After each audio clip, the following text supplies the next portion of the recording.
Hello my friends, and a very warm welcome back to my painting channel. And in this video I'm going to be painting a 3D printed Sherman VC Firefly tank.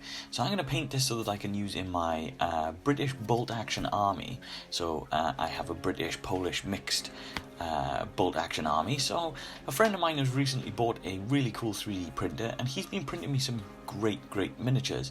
So I decided to try to do a video of a Sherman tank and a VC Firefly at that. So I'm going to start off. I've primed the tank in grey, as I prime most of my miniatures in grey. You can prime any colour you like. And then I'm simply just going to go across this with a couple of nice thin coats of the US Olive Drab. Now, US Olive Drab is a very underrated colour, especially for things like tanks and things when you paint in World War II, because this colour is a really cool colour. And once you put this colour on, you start to see sort of the character and the sort of accuracy coming through on sort of like the vehicles from years ago. So I really like this colour. This is probably one of my favourite greens, actually. I use this quite a lot because it's got a really cool, unique, toned down kind of colour to it as well. So as you can see, I'm just using a nice thin colour, and I'm just trying to paint this across the whole miniature. Just trying to keep my paintbrush and my brush strokes sort of as minimal as possible. And I'm doing sort of the base and the turret separately, as you would normally, because with bolt action you don't actually glue the turrets into the tanks. You keep them separately so that when you're playing the game, if your tank gets destroyed, you can always remove the turret and replace it with a smoke cloud and things like that.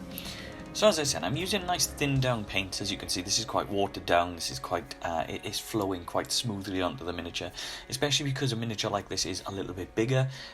This means that you need to paint quite a bit onto the miniature. So this is why I'm using the thin down versions as well.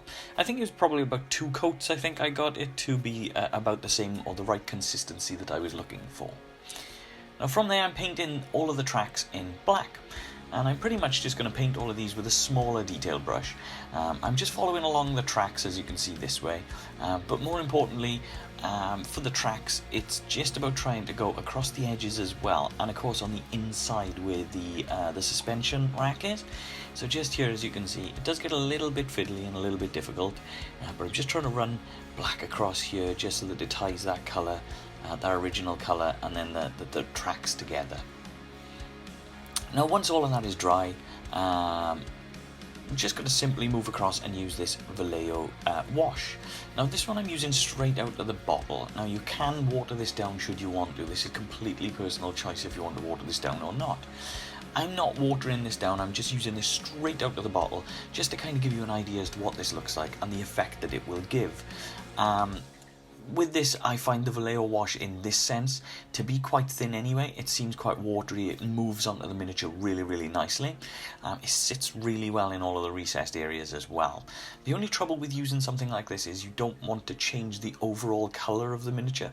So obviously I don't want to change that olive drab into a brown, but what I'm going to do is I'm going to dry brush this back up in a little bit, and by doing so we're going to bring that olive drab back up, and this brown is almost going to look like a little bit of dirt and a little bit of grime and things like that onto the miniature. It's really going to look good. So as I said, just going to go back to that US Olive Drab, and now I'm just going to use very thin amounts of dry brushing. So I'm dry brushing the green colour back up. So I'm starting with the front of the tank, as you can see, and this is going to pick out all of the details as much as possible, but this is also going to reboost and recover some of that colour lost by using the wash straight out of the bottle, as I said. Now some people do prefer to use washes more to the specifics, so some people would just use a thin brush and just apply washes into the recesses rather than covering the whole miniature and going through this. But this is a nice, quick and simple and easy way of building these colours up, and you'll kind of see it progress as we go. So as you can see, I'm just dry brushing down the side panels as well, just to give you an idea as to how I'm gently and slowly building that colour back up. And you can see that just across the top here with the turret. You can see that brown is just sitting in the recesses, but that US Olive Drab now and that green is starting to build back up quite nicely. Now the cool thing with dry brushing as well is less is more, so this is something that I always say when dry brushing, because you're better off always using smaller amounts and then building up on top in stages. You don't want to go too extreme and then struggle. You kind of want to go up in small increments.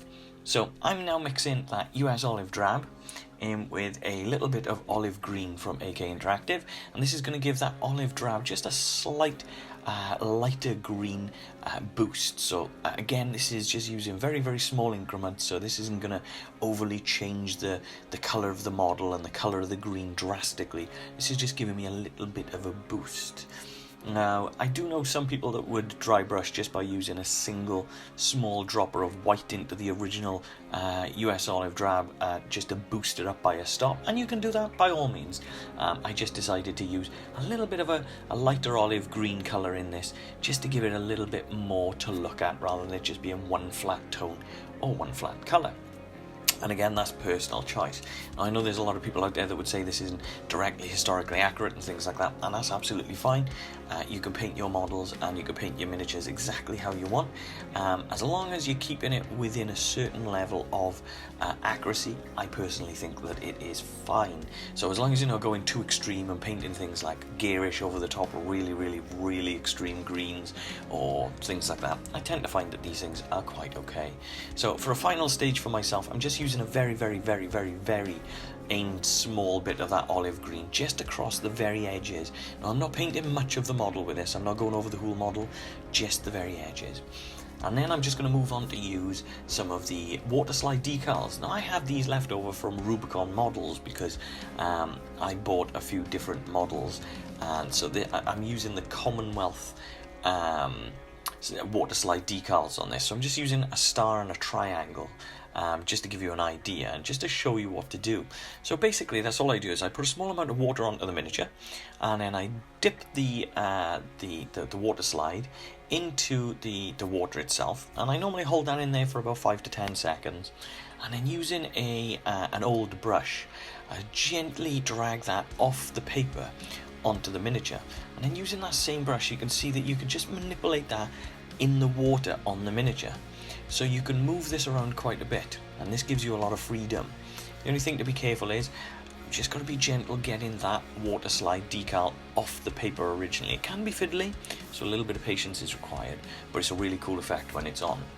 So I'm just moving back to the black a sec, and I'm just going to paint all of the parts on top of the model. So all of the tools just here. So I'm painting the tools like the shovel and the axe and things like that.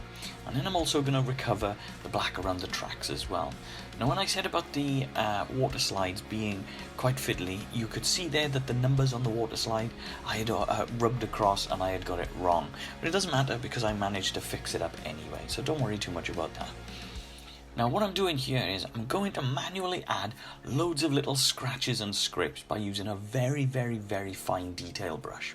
Now, I'm moving on to using a German grey colour from Vallejo. So I'm not using a direct black or anything like that. And this is a very, very dark grey with a very slight hint of blue. And what I'm doing is I'm making sure that this is watered down and thinned down with water quite a lot. So this then is becoming quite a thin coat of paint because I don't want this to be really thick and drying too extreme. And that's all I'm doing is using a mixture of scratches and scrapes and as you can see, little stippling points. I'm just dabbing this around areas on the model and areas around the green just to kind of make it look like paint chips and streaks and scratches and all these different things. Now, there's loads of different ways that you can do this. There's loads of different ways that you can make scratches and scrapes and all different types of things, you know. Personally, I find it's a little bit more organic and a little bit more natural when you hand paint these things in. You can use like a sponge and use the dabbing technique, and that works in a fantastic way as well. But personally, when it comes to painting scratches and scrapes, I like to just freehand it and just kind of see what happens. And again, that's always just down to personal choice and interpretation. You use whatever's best for you and paint the models however you feel the model should look. But I'm just offering a little bit of a different way of painting things in this video. So as you can see, I'm just trying to make things as small, as light and as thin as possible. And I'm just trying to create just a few random scratches and scrapes. It's easy when you're painting with scrapes and scratches to make things too uniformed and almost too like planned. So sometimes when it comes to painting these scratches, I like to just go for it, go wild, add a little crazy long scratch here or there, you know, because it kind of makes it look a little bit more random, and that pattern then does kind of make it look a little bit more organic, as I say. Now I'm just going to quickly paint the handles of the shovel and the axe, and then I'm moving on to doing some really cool weathering effects. Now I've got this weathering set from Revel, and this is a weathering powder kit, and so I'm going to use these two colours. So I'm using a dark brown, and then I'm using this rust red as well. Now we're going to start with the dark brown. Now this is a really messy way of weathering tanks, but it looks amazing as well. It really does sort of build up a lot more depth and things like that. Now the reason why I put the water slide decals on before doing all of these things is obviously when you paint in your scratches, as you can see, scratches and scrapes, I've also painted through those symbols, through the numbers, and this adds a little bit more sort of depth to that model as well. The last thing you want is really scraped up paintwork and then brand new looking symbols and things like that across the tank. You kind of want it all to tie in together. Now with these powders, there's different ways you can use these. I'm using this straight out of the pot. As you can see, I'm using an old weathering brush, and I'm just going straight out of the pot, and I'm using the weathering powders straight onto the model. And now I'm controlling and spreading the powders around in different areas. And what I'm trying to do is control where a lot of that dust and a lot of that grime is sitting, sort of in the suspension area here. And then I'm also going to build that up around some of the panels like this. And again, using a mixture of a dabbing technique and a little bit of a sort of almost like a little bit of a dry brushing technique, you can kind of see that depth appearing now on this side panel here. You can see where that green, the scrapes is working really nice, and then of course this brown and this weathering technique is showing through quite nicely as well. So it's not a really difficult thing to do. It is, again, something that is all about less is more. You don't want to go crazy and just put loads and loads of powder onto the tank. It is all about just using subtle little bits and dragging it around and things like that. Now these powders are great because, as I say, you can use them in different ways. And a really cool way you can use them as well is if you mix them with a little bit of water, you can also drag them off of some of those little sort of rivets and some of the little points of the tank as well. And that creates almost like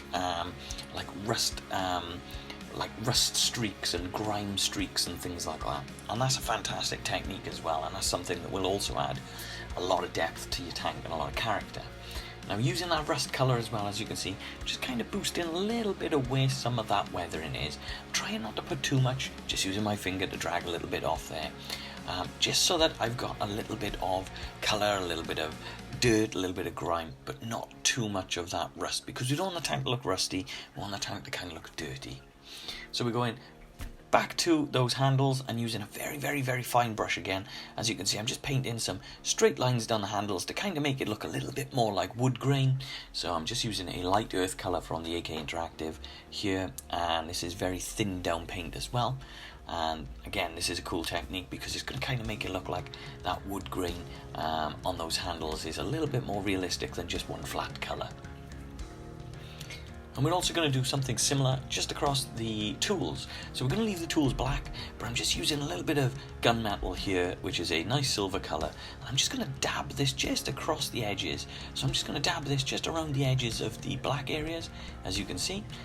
And maybe just add one or two little scrapes across as well. Very fine, faint scrapes, just to make it look like the metals are well used, well worn, and some of the paint and things like that has chipped off the metal, but they're not looking bright silver and all things like that. It's just about trying to make it look a little bit worn down and a little bit broken, but without overdoing it. Now, all in all, it's a very simple, very quick little painting job. It's something with a few cool little techniques, and this is my tank. So as I say, this is a 3D printed tank for bolt action, and I think it looks really striking. The powders have come out really well. It looks dirty, it looks grimy, but it doesn't look old and rusty. So hopefully you should have something that looks like this if you followed along, and if you've just joined in for a chat and just to watch some painting, I hope that you've really enjoyed this video. As always, my friends, I can't thank you enough for the support and the love that you show my channel, so I really do thank you from the bottom of my heart, and I hope to see you on the next one.